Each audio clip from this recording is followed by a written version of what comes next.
Hey, everybody, it's Eddie from Tokyo. This is your cryptocurrency update from Japan, and I'm getting ready for day two. It happens in about 3.5 hours from now of swell. And yeah, I know I'm like everyone, hoping that there is maybe a big surprise today. If I was planning this event, I would save the best for last, right? So I'm very looking forward to what unfolds here. I'm going to do this quick video. It's important that I think you watch this conversation between Mr. Garlinghouse and Michael Arrington. And I've pulled out some portions of their conversation that took place just a couple of days ago. Yeah, it's important whether you have been in this space for a long time or if you're new to this space. But before I jump into that, I want to show you the very first professional esports player that was hired by SBI for their esports team, which they are tokenizing, by the way. They're going to issue 1,000 shares. Each share is about 500 US dollars. And this is Ken. Ken is going to get his salary paid 100% in XRP. I thought it was just going to be a portion of their salaries were going to be paid out in that. But according to this, his annual salary will be paid in the crypto asset XRP. Crypto asset is the official word that we are to use here in Japan. We can't use cryptocurrency. We can't use virtual currency. We can't use digital asset.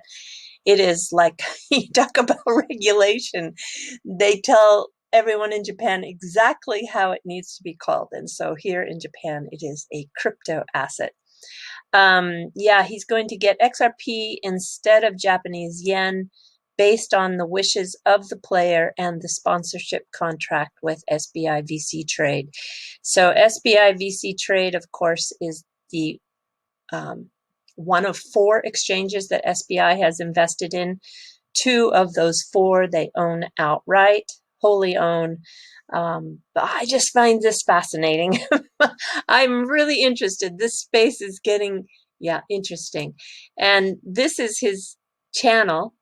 And you can see that when he streamed one of his gameplays 17 hours ago, already 10,000 views.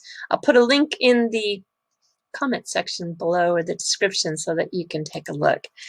And now I want to talk about this conversation. The Ubri Connect demonstrates really how important education is to Ripple. And you can find it on their official Ripple channel. And there is one day, because they just did 3 days of this first time virtual event where they gathered a lot of universities together. I didn't catch all of them, but I caught a lot of it. And the one from day 3, part 3, has this interview. Brad Garlinghouse is interviewing Michael Arrington, actually, but it's really a conversation that they're having. And if you don't know Arrington Capital, this, wow, so much to say. He has been investing in a lot of projects, BlockFi, Polkadot, Algorand, which I know Algo is really doing well, Nexo, Blockstack, and XRP. He has an XRP fund. Well, you will really, so you can see how busy he is in this space. This is a side of him I enjoyed seeing because I've seen him before, and not that he has a rough personality. That's not right. He's just so forward and so direct and just, I think he's one of those guys you got to get to know. And I feel like now that this conversation has taken place, I feel like I know him a little better. So this first section is where he starts to give his background and the knowledge of XRP and the space and how far it has come in, achieving its maturity, and also what shocked him so much. And I think if you're an XRP holder, you're going to really relate to what he says. It's an interesting perspective. It really is. And he's in this space to make money, and he makes no excuses or apologies for that. He is, I don't know if I pulled that section out, but he really talks about how he is a capitalist and he doesn't think it's bad. And he does take some of that money and, throws it into some charities and some good funds to, he's not like a guy who's probably driving a Lambo, although I don't know that. But I don't know, I have this whole new view of Mr. Arrington. So I'm going to play this portion here, and I've got 3 different portions to play for you, but I really believe you're going to walk away with some valuable insight. Here we go. Industry. So I started off as a lawyer, and I got pretty bored within a couple of years being a lawyer, and I wanted to go do something else, and I became an entrepreneur. There have been times like I was partner track at the law firm. I could have been a partner and made $1 million a year as a partner at a law firm if things had gone well. And so I left because I was bored. And so I've always been ready to try new things. And I think it's keeping me young. So I turned 50 this year, and I still feel like I'm in my 20s in terms of learning new things. And I think a lot of people become successful at something in their career, and then they keep doing that for whatever reason. I like changing it up a little bit. And so crypto has been amazing in terms of learning new things and keeping my mind young, I think. I feel similarly on some of that. One of the things I think we both have witnessed is, crypto has a certain element of kind of religious wars and people with extremely strong points of view. When you see that, how do you think about delineating between the religious wars and utility versus just ideology? Well, first of all, it was surprising for me. So when we announced our fund, which is Arrington XRP Capital, and so we obviously have some ties to the cryptocurrency XRP, I just thought people would welcome me to the industry with open arms as a new player and expanding the universe of crypto. And I realized immediately I ran into a brick wall of people who hated XRP with a passion that I had never seen before. And you're right, it's a religious viewpoint. It is worse than even the open source versus closed source battles that we've had decades ago now.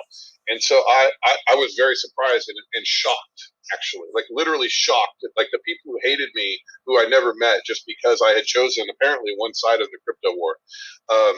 It is understandable now because we're dealing, I realize, hindsight, that we're dealing with money. And so it's technology that's tied to money. People get very, very emotionally involved in that. And so I just continue to try to not be involved in the religious side of it. I don't know if I answered your question, but that's the only way to really deal with this, in my opinion. Yeah. The question I'm really trying to get to is, I believe that one of the ways to separate out between I don't know if this is a word, but the religiosity and the reality is through utility. And I'm curious that you've now been in the industry for a while. I'm curious what you see. What actual problems have you seen out there being solved? You're like, oh, that actually that could scale. And this isn't to say there's a lot of. No, I understand your question. No, I understand your question. So I think first of all, blockchains and cryptocurrencies clearly are a killer app for that is money. I mean, Bitcoin is money, in my opinion, and it is more money than any previous money. It is more gold-like than gold itself. And so I think that nobody would argue that it is. Nobody, even the Department of Justice, wouldn't argue that it isn't money. In fact, our governments are now concerned that it's such good money that it's being used for nefarious purposes in some cases. So the real question is, what else is it good for? And I think that it's good for a lot of things. Now, one thing it's good for is cross-border transactions. Now, that's still money, but I think Ripple, with some of the software you built, has proven out that cryptocurrencies are particularly useful when you want to get money from one person to another in different countries. You can avoid a lot of the just extravagant fees that have historically been involved in that. But again, we're still talking about money. Another area which this year has become sort of obvious is DeFi. And to some extent, I think XRP is actually the original DeFi coin. And I think there's an interesting argument for that as a blog post we're kind of thinking through right now. But the DeFi that we've seen this year has been fascinating. It's the best way to think about it is it's finance without a bank or a financial institution, and it is permissionless, meaning you don't need somebody's permission to get a loan or to loan money. You can just do it, and nobody can stop you in some cases. And we've seen these. The idea that the word that people use is compostable, and so the idea is you build these building blocks of finance that can be stripped down to their most primitive state, and then you can put different building blocks together and create entirely new products. And also they work with other products as well. They're Legos. And that is really interesting to me. And that was really hot over the summer. It's cooled off a lot now for a lot of reasons. And a lot of people think maybe the age of DeFi is over. I think it's just getting started. But beyond that, it's not clear. If I knew again, that's money. If there was something that wasn't money that crypto is a perfect use case for, blockchain is a perfect use case for, I would go out and build that company. I don't know. There's experiments with property titles being on blockchain that's super interesting. A company called Proppy that we both know. And we've seen countless examples of experiments, and none of them have stuck completely yet. So unless you thought you could think of something that I haven't. Yeah. Okay, that's that portion. And then this portion here is, well, he does exactly what we all do, trying to find what the next new thing is. And this is interesting. This is very short, just a little bit over 2 minutes. But you've made a bunch of different investments across crypto companies, different assets, different use cases. Yeah. When you are out looking, and again, I'm thinking about the audience here in context of universities around the world. Is there anything specific you're looking for when you're out looking at new crypto investments that draws you into the project? Yeah, but I'm wrong all the time. So we're not using Zoom right now, but we all use Zoom like every day. And when that guy went out and raised money, I didn't look at the deal, but I would have not invested in it. I thought video chat was kind of a solved problem, and if it could become better, it'd be a big company doing it. So I'm wrong all the time. And there's stuff that needs to be backfilled and improved upon that are multi-billion-dollar companies that can be built that I'm not even able to think through that. I'm always looking at the next cool thing. I enjoy doing that, and it's fun. The next cool thing right now is NFTs, non-fungible tokens, and that is a place where a lot of investors are putting a lot of money. We have made exactly 0 bets in NFTs, but we are spending half our time looking at deals in that space. And there's some interesting ideas. And I don't know about you, but like CryptoKitties was kind of the first real example of this. Digital artwork that is guaranteed unique in the sense of at least there's one verifiable token that is the artwork or represents the artwork. Is that worth money to you? And I would have said no recently, but I think that the answer to that is increasingly yes. People are illustrating that they're willing to pay for this unique token, and again, that's kind of like money. It is an asset on a blockchain that's verifiable, and so that's kind of a new thing now. And both issuers and exchanges and how artists can make money, all that's kind of a new area that a lot of people are looking at. Yeah, I was along with him. I haven't paid attention to this at all, and this is what Michael's talking about, and it's a really good example for what happened under the hammer at Christie's in New York on October 7th. The artwork, there was 20 paintings under the block 21, and it brought a lot of surprises. The artwork is associated with an Ethereum-based non-fungible token, NFT, which serves as the authenticity and kind of like what we have as the Provence in the traditional art world. It's the certification that it is what it is, but this really can't be faked. I mean, there are Provences in the art world, in the fine art world, that have been faked. And it also is, in some cases, this digital representation of the actual physical painting. This is one that you can see was one of the pieces in that block.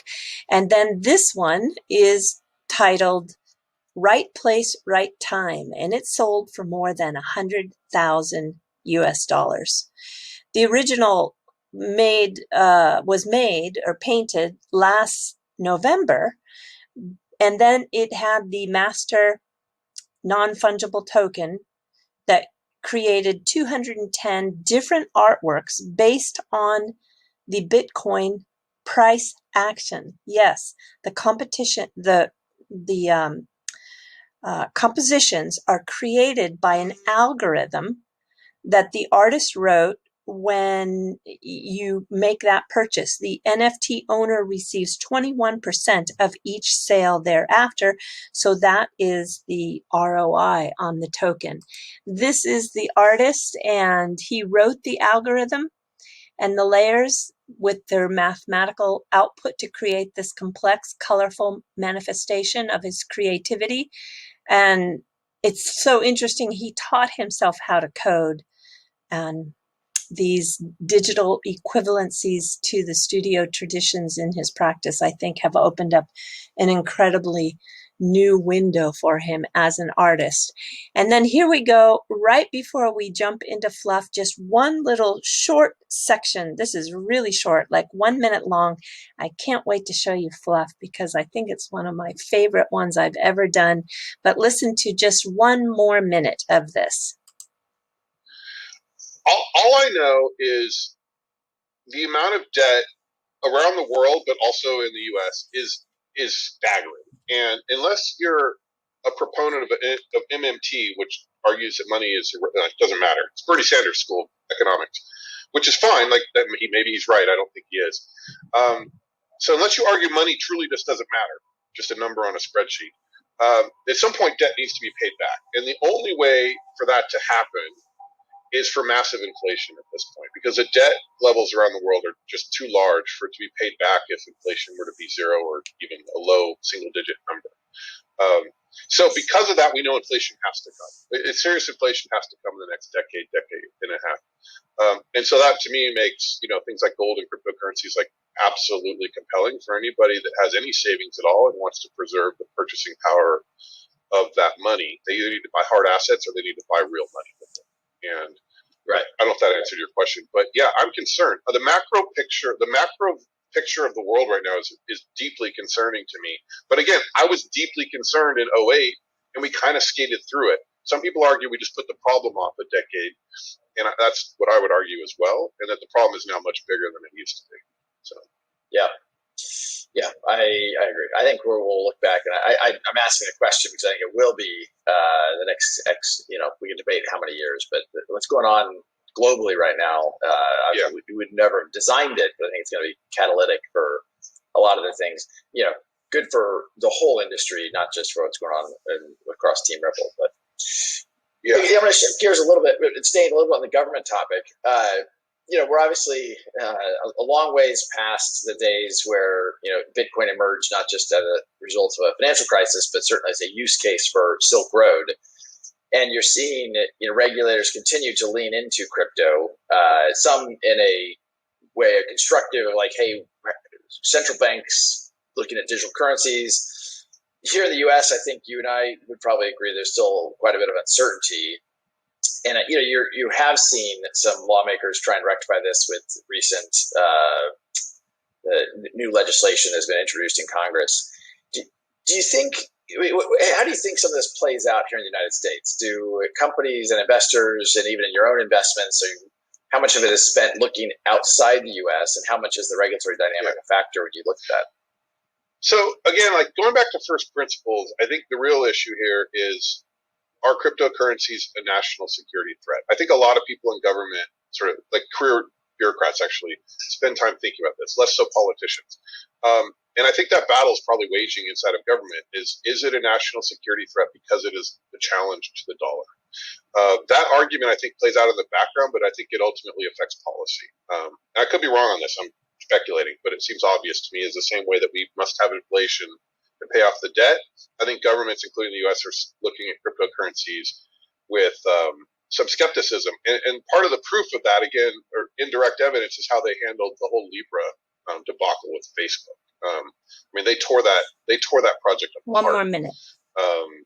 And you have to wonder why, right? But I think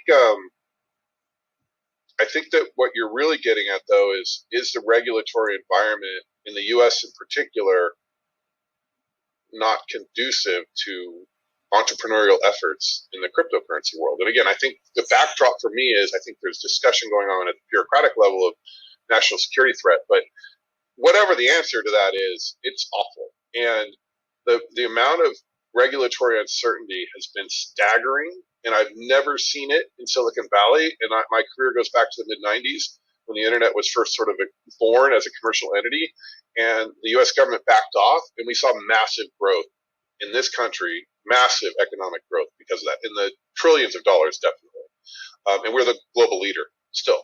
But with cryptocurrencies, they have not provided that certainty, and it has been awful. And I think that companies like Ripple are beginning to see that maybe they can't stay. I'm not speaking for you, but I would not be surprised if companies didn't leave the U.S. because there are other countries with regulatory certainty. And that worries me a lot, and I think about it every day. Wow, pretty heavy. Well, I think that was worth listening to. Sorry, it was more than 1 minute to end, and but I just felt really that this was valuable. I'm going to show you a picture that I found today on the Japan Today website. It's the picture of the day, and this is a gentleman who is a dog walker, which I think is fantastic, and I'll explain why. Japan is really funny when it comes to their dogs. I did discover his Instagram page too. He can walk up to 13, 14, 15 dogs with no problem. That's just like, wow, that's a lot of dogs. I used to live in California. I lived in Southern California too. I grew up in the Bay Area, but I lived down in the LA area for a couple of years, and I was near the beach, and there was this professional volleyball player, and she was a dog walker, and she would handle not 15 dogs. She would handle about 6 or 7 of them tops. But I just love it. And let me explain why. Because in Japan, they are dog crazy for these walkers. I don't know, strollers, whatever you want to call them. And I think to myself, dogs are meant to run and walk and get their exercise. Now, I know that some of them probably enjoy being pushed around, but I'm not so sure how healthy this is to do this. And you'll find on the streets of Tokyo this kind of crazy picture. Yeah. I think this must be some Yorkie club because all those dogs are Yorkies. It's got to be, right? Yeah. It's got to be a meetup with some Yorkie owners. Anyway, you can see the decorations on these strollers. It reminds me of a lot of places in the world where you've got the decorated taxis, Thailand and India and Pakistan. I mean, and depending on where you are in the world, I think in Thailand they call them tuk-tuks, right? I think that's what it is. I have to ask Digital Nomad Investor. I'm positive he sees his share.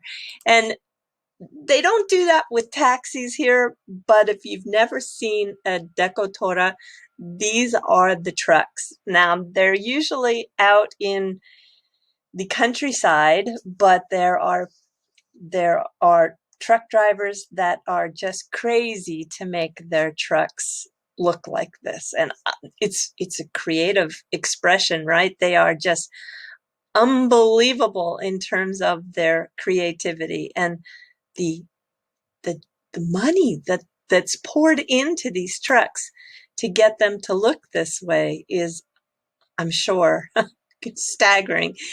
This is one that has just some beautiful artwork on the side, but this is one of those. This is definitely a low-key version. The first ones I showed you were very out there, and the drivers themselves have as much personality as their trucks do. These are 4 truck drivers, and they are just, yep. Yeah, this is really Japan. Really, it is. This is not a cosplay or some Halloween event. This is for real. This is what everybody hopes to see, though, is at nighttime, because at nighttime, this is when they really show off their work. And you can see them coming down the highways, and they are a sight to see. You don't see too many of them in the city, but if you get out into the countryside, um, guarantee you'll see one. And just put in the uh, search word decorated trucks Japan if you've never seen this before. And of course, Google will serve up the most amazing images for you to see. And it's fun stuff. Yeah, life should be fun. And I think this is fun. All right, everybody. Yes, do take care. I'll see you in a few hours. Sayonara for now. Bye-bye.